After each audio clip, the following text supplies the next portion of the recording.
Another way OKRs can help improvement projects is that they provide a natural rhythm and pace that can help maintain a strong momentum within the project team.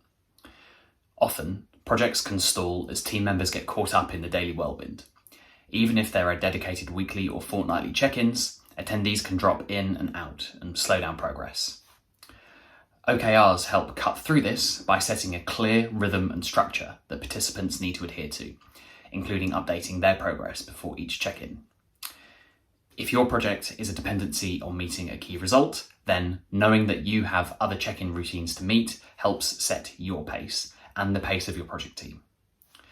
Your project team may also consist of other members of your OKR squads, so they will also have these same timelines and routines. These frequent check-ins will encourage better adherence to timelines and make overall project planning easier, as each project will need to work around each OKR cycle.